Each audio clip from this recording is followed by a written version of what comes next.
Hello and welcome to the President's Podcast, right here on the record with the Ohio Senate. The views the news excludes. I'm John Fortney, the Director of Communication with the Senate Republican Caucus, the Majority Caucus here in the Ohio Senate.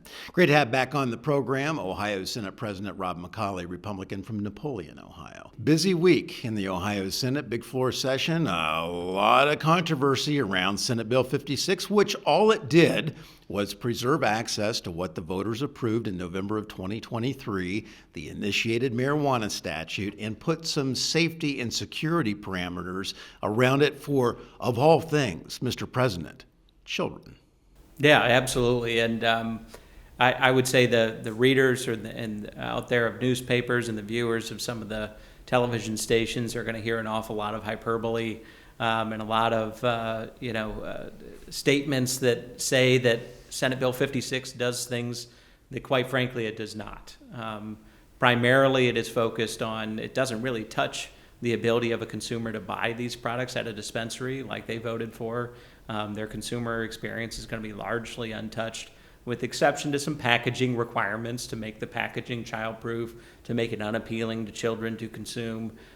Some of those issues that really, if consumers are going to go to the dispensary and they know what they're getting, it's not really going to impact them all that much. And so this is also aimed at public safety from that perspective, strengthening the OVI laws surrounding consumption of marijuana in a vehicle. Also aimed at making sure that our streets are not overrun by marijuana smoke. You know, if you want to go to the park and you want to consume an edible gummy or something like that, there's nothing in this bill that would prevent you from doing that. But if you want to go to a park and you want to consume a joint, for example, around children, that's going to be prohibited under the bill. And I think it's the least we could do. Yeah, well, in many ways. I mean, Ohio voters, I believe it was a constitutional amendment in the mid-'90s that banned public smoking. You can't smoke cigarettes when you used to be able to smoke cigarettes in a restaurant, Bob Evans, wherever it would be. But Issue 2 didn't address that whatsoever, correct? Correct. It didn't address it. It just generally had some vague provisions in it surrounding public consumption. And so there were more questions than answers as to really what was banned under Issue 2 as far as public consumption of marijuana is concerned. And I think most people would agree. If you're taking your children to a ball game or you're going to dinner with your elderly parents, you don't really want to walk through a cloud of smoke. Now, with all of that in mind, it's still a minor misdemeanor. The likelihood of anybody really running into some serious penalties for this are actually slim to none, because a minor misdemeanor, you can't be jailed for it. There's simply a fine. What's more likely to happen is that if you see people consuming those products, again, only smoking in public, what you would likely see is somebody simply go up to them and say, you can't do that here, you got to do it somewhere else. The far left, the Democrat narrative, the narrative of the legacy media has been Republicans are trying to take away what the voters approved, which is patently false. What a lie, if anything. And you really had to clarify and make sure that the media understood that, because during, we call it a post-session gaggle, it's a group of reporters, we call it a gaggle after session. That was really the narrative of almost every single question that you answered about Senate Bill 56. What is your definitive message about Senate Bill 56 and Issue 2, which was an initiated statute? My definitive message is, if you want to go purchase marijuana products from a licensed dispensary, that is going to be unchanged by Senate Bill 56. The only difference you'll notice is the packaging may not look as appealing to children, but you'll still be able to buy the same products. We touched on the packaging just a little bit to say you can't have more than a certain amount of THC within a package, and that was, again, aimed at making sure that we avoid the types of things we're seeing from a poison control standpoint from people who may not have experience with those products.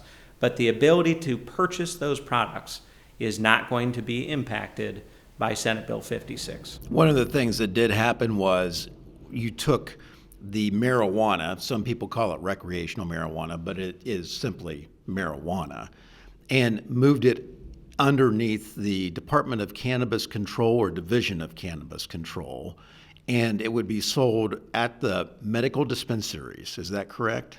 Well, the way that it works is the medical dispensaries under the initial issue 2 already were going to be given a license at the same location for adult use sales as well. And so if you were already licensed as a medical dispensary, you were going to be able to sell adult use marijuana.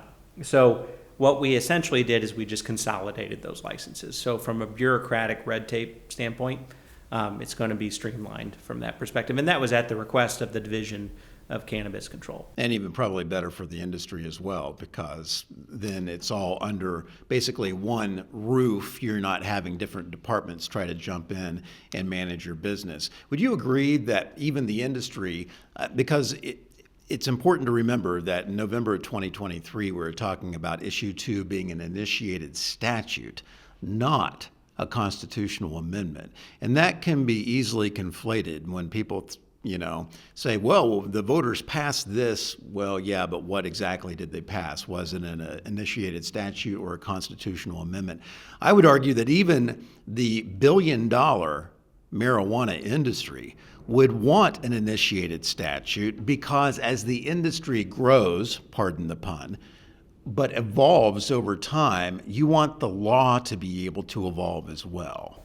Yeah, absolutely. And I think there's good safety and public policy reasons for it being that.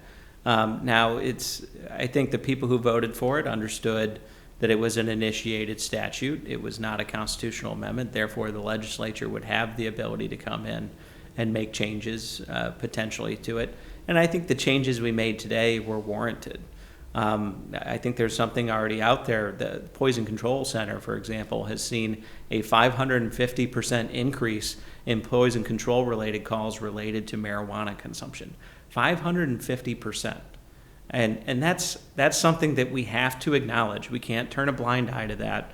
And that's something that points to the need for tighter safety controls over these types of products, which is what we did today. Which is also why the Senate Bill 56 addresses if a person owns an in-home daycare, that you can't grow your own marijuana there, because you don't want kids to run into it and wind up possibly you having to call poison control or the child going to the hospital.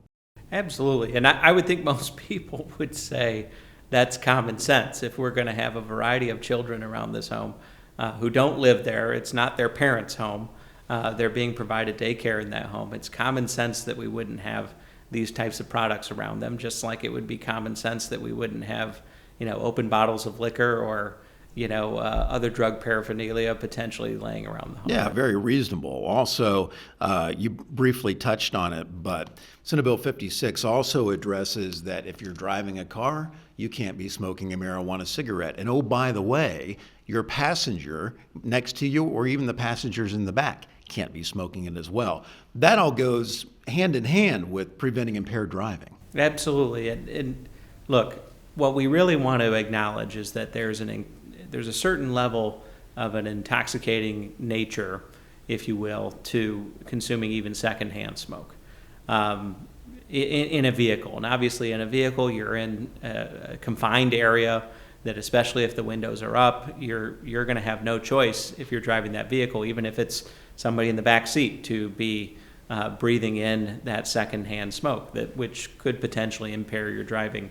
We needed to draw a hard line here, because where it goes from personal consumption to you potentially impacting the safety and the lives of other people, that's where we need to step in and make sure that those other people are going to be protected, and the driver as well. I remember during the campaign, and when you looked at the language, one of the things that we talked about, I believe even on the podcast a couple years ago, just a short time ago, was that it established a floor instead of a cap for the amount of THC. So that was obviously an error. You don't want to establish a floor that it starts at 35% and can go off the scale. You want to have it capped so people know exactly what they're buying. So that was also addressed within this. It establishes a 35% plant material cap and 70% for extracts. And it really harmonizes it in many ways with our medical program as well. So those were the levels that were under our medical program. It's worth noting that many of the Democrats who came out against this provision voted for a 50% cap for extracts in House Bill 86 in the last General Assembly. And so it's another contradiction, I suppose, in their reasoning.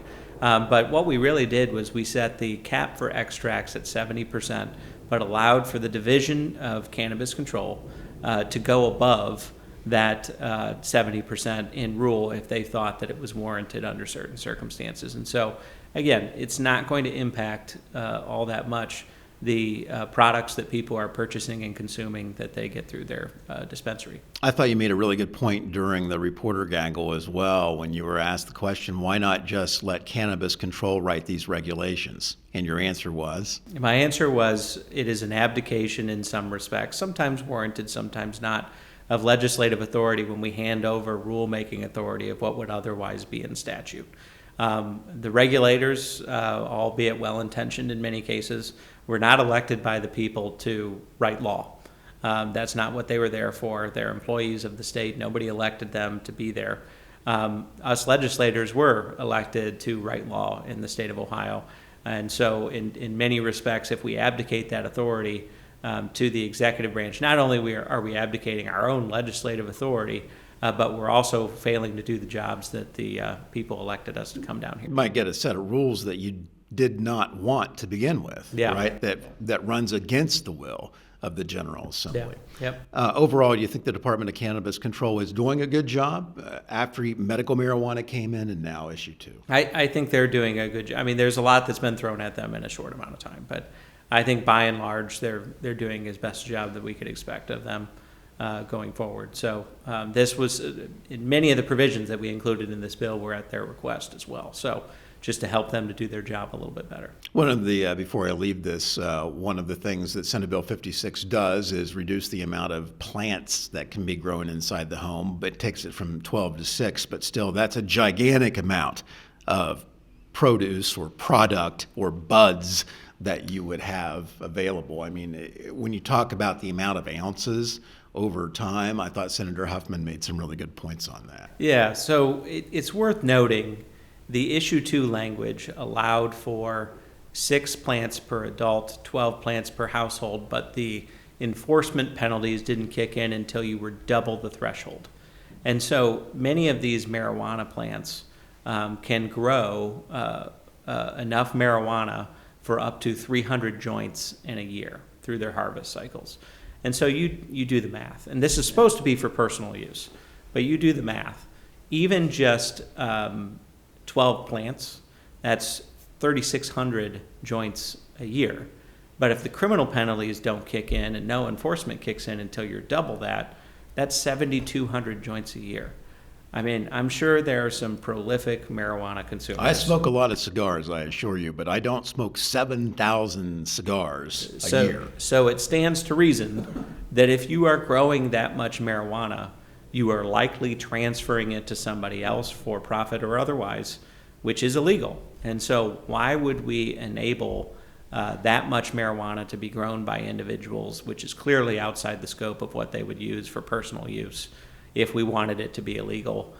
Lowering it down to a 6 plant per household threshold is still plenty of marijuana for people to consume for their own personal use without giving them an inordinate amount of marijuana that can then be flooded into the black market. And final point on Senate Bill 56, it did not change at all at this point the amount of taxes that the state of Ohio or the tax structure schedule therein of issue 2. Still maybe some discussion about that, some debate. The industry is going to be around to stay. So where does this go next? To the state budget?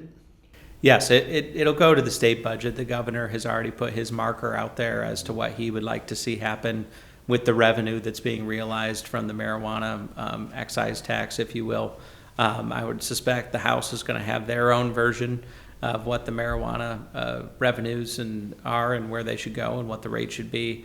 And so that conversation we felt was better limited to the concept and the scope of our operating budget, given that that money is going to be coming into the state's coffers one way or another, rather than having it go through several bills that are passing back and forth. Regarding economic development, big announcement in your district on economic development. It is called First Quality Tissue Midwest announced a $984 million manufacturing plant facility there, and they're quite vertically integrated, everything from like baby wipes to packaging. And your thoughts on that? Well, I think it's an indication, again, that we have improved the business environment in the state of Ohio over the last 10 to 12 years, and through incremental approaches to reducing income taxes, to reducing regulations. And also, I think it's an indication that Jobs Ohio, by and large, is doing a pretty good job. They've had an awful lot of major investment come into the state of Ohio over the last several years, ranging from Intel to some of the Honda investments to Andrew, and now this investment as well. I think they're all indications that the Republican leadership in Ohio over the last decade has done an awful lot of things right, and the business community is reacting accordingly. Yeah, the changing not only of the tax structure, but trying to speak the language of getting these types of investments in. One of the always, no good deed goes unpunished is the old saying. And, Facebook and Google and Intel and all these Central Ohio projects. Well, here's one in Northwest Ohio. Yeah. Right? So the policy does affect the entire state. Yeah. So we're excited to see it and hope to see more. You think Made in America, Made in Ohio is starting to really resonate, especially after the election in November? I do, and I think Ohio has an opportunity right now to really capitalize off an awful lot of that. When you look at the four legs, if you will, as I call it, of the economic development and expansion stool of what's going to continue to grow your economy, number one, you need to have the talent stream. We have great higher education institutions here in the state of Ohio who are churning out a number of very good graduates. And that's something that's attractive to many of these companies. In need of some reform under certain circumstances, as we saw with Senate Bill 1, but on the whole, we have a lot of college graduates who are graduating from Ohio higher education institutions. On the next tier, you also need to have a good tax and regulatory environment. We obviously have that. And then you need to have an abundant supply of water in many cases, which Ohio is very fortunate to have that. And you need to have an abundant supply of affordable energy, which is also what we're doing with Senate Bill 2, which we'll see pass out of the Senate here pretty shortly, I would say. Takes me right into my next question. During last week's podcast, we had former State Senator Troy Balderson, who on the program, along with Senator Al Landis. They both, when they were in the General Assembly at the same time, were chairing the energy committees in the House and the Senate. Congressman Balderson now, of course, he is on the Energy Committee in Congress, and he talked a lot about the GRID Act, and which would really speed up a lot of he called them the projects in the queue. Many of these baseload power projects have been languishing within this queue for 8.5, 9 years, and they want to try to get it down to about 3. And then Senator Landis talked about baseload power is what Senate Bill 2 is all about, and capitalizing on the natural resources here in Ohio. Similar bills, everybody on the same page maybe. Yeah, absolutely. Senate Bill 2 is a recognition that we have an abundant supply of natural gas right underneath our own soil. We are a state within the Midwest that not only has that gas, but seeks to use that gas as an attraction tool for a lot of the economic development that we're seeing around us, especially at a time where electricity has become more and more scarce across the PJM footprint, which is our 13-state plus Washington, D.C. grid monitor, primarily East Coast states that join us. And many of them, as you might guess, don't have the same outlook on types of energy that we should be consuming in this country. And so we seek to be kind of the island of refuge for many of these businesses that have very large energy needs, and many of these businesses that need to have reliable, dispatchable, affordable energy to be able to say, we are going to be a state that welcomes and invites and encourages more natural gas use in energy production. We're also a state that has all the other three legs of the stool that I mentioned before.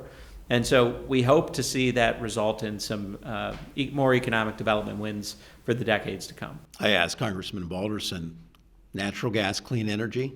Absolutely it is. In fact, even the EU, the European Union, the UK, they years ago said natural gas is clean energy because basically it amounts to carbon dioxide and water vapor, which is what you exhale. Yeah, yeah. You agree, natural gas, clean energy? Oh, absolutely. If you look at the data out there regarding natural gas has been largely responsible for the carbon emission reductions of the United States. With the deployment of natural gas fleets regarding our energy production over the last probably 2 to 3 decades, becoming more common across our grid as coal plants in some cases cycle out. And so natural gas is the wave of the future. We can't get to where we need to be. Even if you're an environmentalist, you have to acknowledge that we can't get to where we need to be from an emissions standpoint without natural gas. Natural gas is also what is going to make Ohio the energy dominant state of the Midwest. And that's something that we all need to embrace in this state. That's something that will pay dividends for decades to come.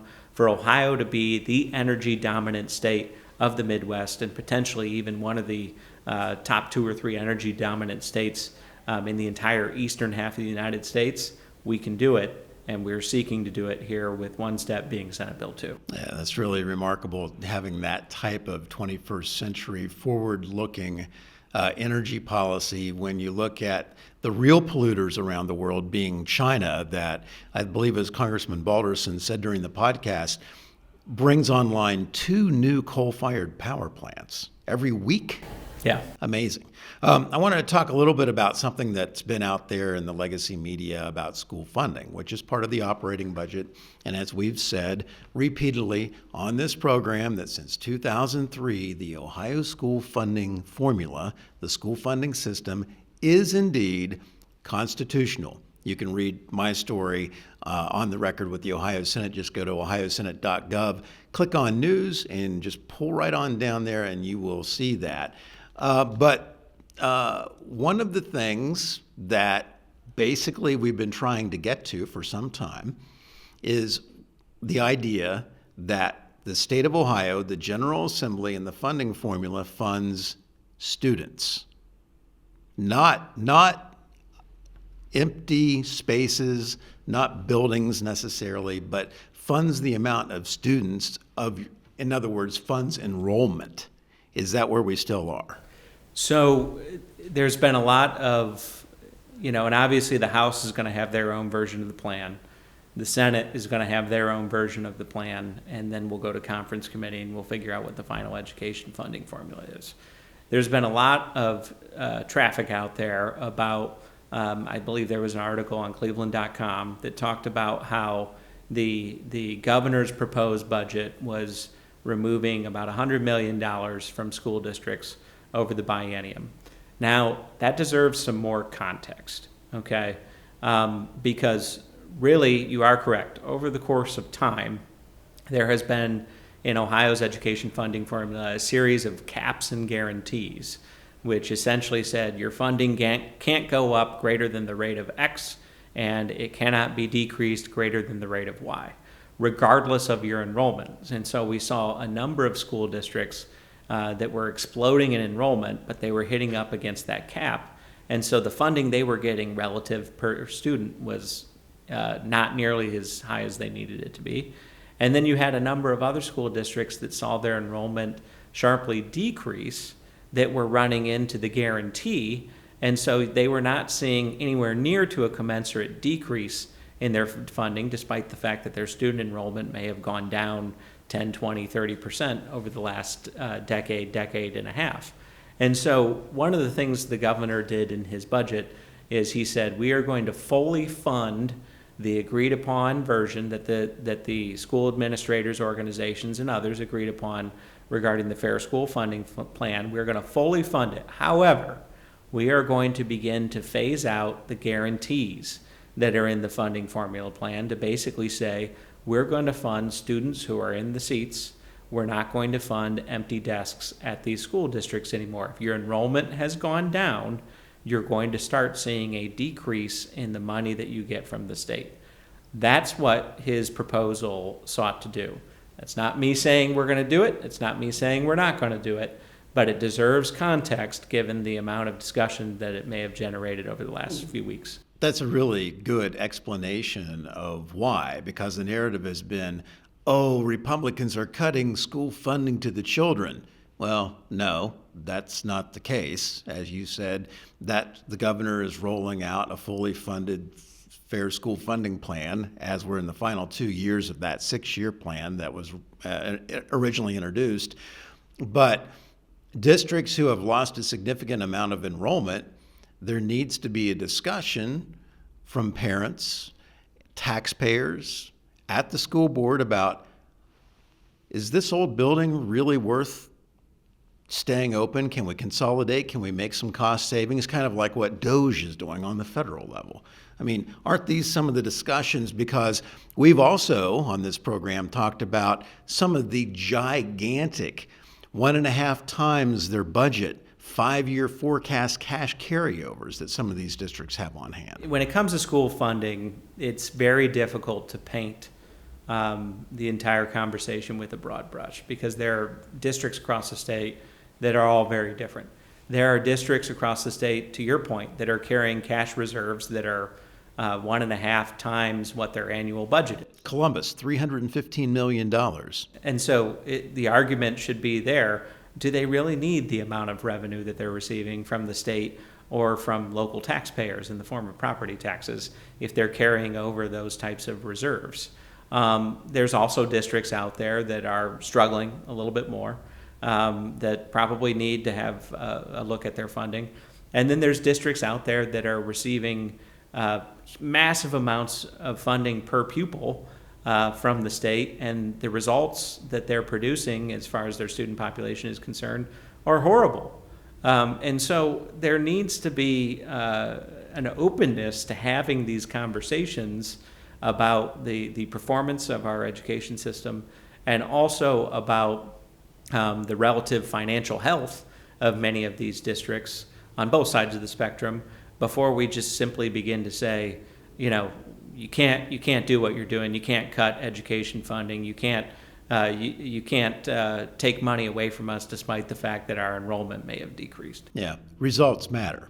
We want kids that get the grades. We want kids that get a diploma, that are ready for the next phase of their education or of their career. Results have to matter. You have to have 35-40% is an unacceptable graduation rate. Mm-hmm. Right.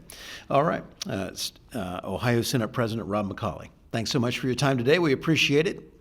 And thank you for tuning in, and we'll see you soon.